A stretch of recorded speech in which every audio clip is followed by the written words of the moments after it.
Baik, pemirsa, kita lanjutkan kembali dialog bersama Yonatan Andre Baskoro, anggota tim kuasa hukum Brigadir Joshua. Mas Yonatan, ini kita tadi dengarkan bersama, prosesnya sedang berlangsung soal konfrontasi ini. Menurut kuasa hukum Brigadir Joshua sendiri, apakah ini bisa membantu untuk menguak kebenaran yang sebenar-benarnya dan bisa sejalan begitu?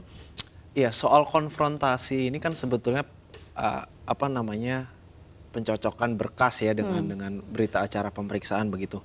Nah, jangan sampai ini ketidaksesuaian ini yang kemarin ada di rekonstruksi ini justru jadi ajang pencocok-cocokan, makanya dikonfrontir begitu. Apalagi ini 3 geng yang terlibat di dalam perencanaan pembunuhan ini kan sepertinya Sambo banget begitu bisa saya katakan secara gamblang ya. Nah, kemudian apa juga tidak menutup kemungkinan kewibawaan Sambo ya yang bisa membuat banyak polisi menurut kepada kepada Sambo, apalagi ini ring 1 lapisan intinya, baik itu RR, KM ya, maupun Ibu Putri ini sendiri. Justru sekarang ini kita lebih percaya kepada Barada RE, Eliezer begitu, ketimbang Sambo dan Putri, Mbak, begitu. Baik.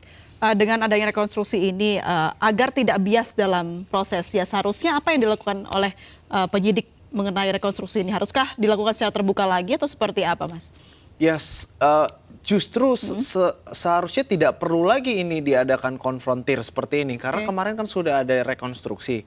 Nah, ini kami juga tidak tahu dan tidak bisa memastikan. Karena kan ini tertutup. Seharusnya yang ingin kami sampaikan di sini, saya juga ingin mengingatkan kepada kita semua. Setiap tahapan-tahapan proses penegakan hukum ini ya, khususnya dalam kasus ini yang menjadi atensi langsung Bapak Presiden dan seluruh masyarakat, dibuka aja. Tidak ada yang ditutupi sehingga semua mata bisa tertuju kepada kasus ini dan mengawal kasus ini. Sehingga tidak ada yang miss begitu.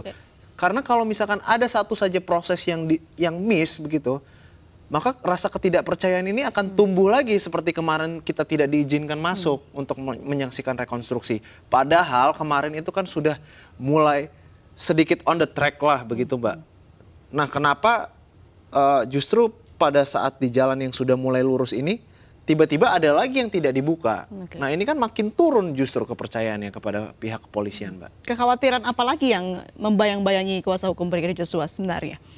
Ya, saya kasih contoh dulu. Yang pertama, kenapa kita juga mau hadir begitu menyaksikan rekonstruksi ini? Karena beberapa waktu lalu kita kan datang pada saat prarekonstruksi, tetapi kami juga tidak boleh masuk. Dan kita diyakinkan oleh Dirtipidum, Brigjen Andi, bahwasannya nantilah pada saat rekonstruksi saja masuk. Nah, sekarang ini sudah rekonstruksi kita tidak bisa. Dan waktu prarekonstruksi itu kan ngomongin tembak-menembak soal obstruction of justice. Nah, yang jadi kekhawatiran kita saat ini, ya dilakukan upaya-upaya, skenario-skenario atau pemufakatan-pemufakatan lain untuk bisa meringankan hukuman Sambo. Makanya ini kan motif digiring terus nih, dibilang pelecehan seksual. Sedangkan sudah dibantah sendiri oleh pihak Mabes pada beberapa waktu yang lalu tidak ada pelecehan seksual.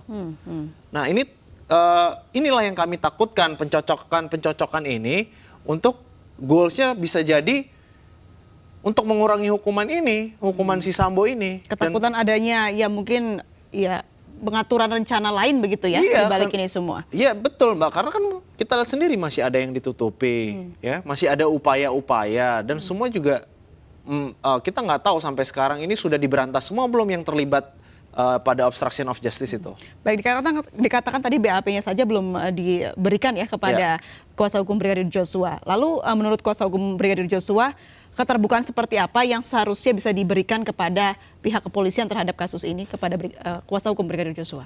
Iya, kami minta kepada penyidik ya, kita sama-sama jaga institusi Polri ini. Kita juga sayang sama kepolisian. Masyarakat juga sebetulnya mengeluhkan kepolisian begitu ya. Kami berharap marilah kita sama-sama terbuka di sini. Bapak Presiden juga sudah atensi berkali-kali. Dibuka saja, Mas. Jadi yang mau kami dan seluruh masyarakat ini, setiap proses penegakan hukumnya dibuka saja, tidak perlu ditutup-tutupi begitu. Kemarin kan katanya sudah transparan begitu ditayangkan di seluruh media. ya kita apresiasi itu. Tetapi kenapa kami tidak diperbolehkan masuk? Nah ini kan jadi pertanyaan. Jangan-jangan yang kemarin awal-awal aja bohong itu ditayangin di televisi. Ya, jadi yang kemarin ditayangin televisi emang itu 100% betul kan begitu Mbak? Dugaan pelaporan palsu terhadap Ibu Putri yang mana melaporkan hal yang palsu kepada Brigadir Joshua juga belum selesai hingga saat ini karena Ibu Putri belum ditahan kan hingga saat ini. Apakah itu dikejar dulu oleh kuasa hukum Brigadir Joshua? Nah ini juga Mbak, kita sudah gadang-gadang dari awal bahkan ya sampai pada hari ini. Tentu kami minta Ibu Putri ini harus ditahan begitu. Ini tersangka pembunuhan berencana loh Mbak, ancaman hukumannya hukuman mati. Kalau nggak seumur hidup ya paling ringan 20 tahun kan begitu. Ya harusnya ditahan dong, jangan sampai nanti bisa kabur, menghilangkan alat bukti lagi atau justru membuat rencana-rencana lain begitu. Nah kemarin itu kita juga sempat lihat Ibu Putri lewat di depan kita masuk ke ruangan, sehat-sehat aja, bajunya rapi, bersih, kalau kata netizen tasnya mahal, kan begitu. Jadi alasan sakit tidak terlihat ya dalam reka ulang kemarin? Ya kalau saya sih melihatnya Ibu Putri dari awal bisa jenguk suaminya ke Makobrimob kan. Baik, ya, baik. Terus ya kemarin hadir sehat juga. Terakhir, kita lihat. singkat saja Mas Yonatan, ada pesan khusus untuk para penyidik yang melakukan penyelidikan terkait kasus ini? Ya saya selaku salah satu tim kuasa hukum almarhum Brigadir Joshua meminta kepada seluruh pihak yang terlibat dalam proses penegakan hukum, mari kita sama-sama tegakkan keadilan di Republik ini untuk kita semua dan kepastian hukum di negeri ini. Jangan lagi ada yang ditutupi. Mari kita sama-sama jaga institusi ini agar institusi ini bisa mengembalikan marwahnya kepada masyarakat di seluruh Indonesia dan mari kita tuntaskan kasus ini secara cepat dan bersama-sama dan tidak ada lagi yang ditutup-tutupi. Baik, dan kita harapkan juga kasus ini selesai dengan hukum seadil-adilnya begitu. Tentunya ya Mas dengan Yonatan. seadil-adilnya. Terima kasih banyak sudah hadir bersama kami di MNC News Now. Salam sehat selalu Mas Yonatan. Thank you.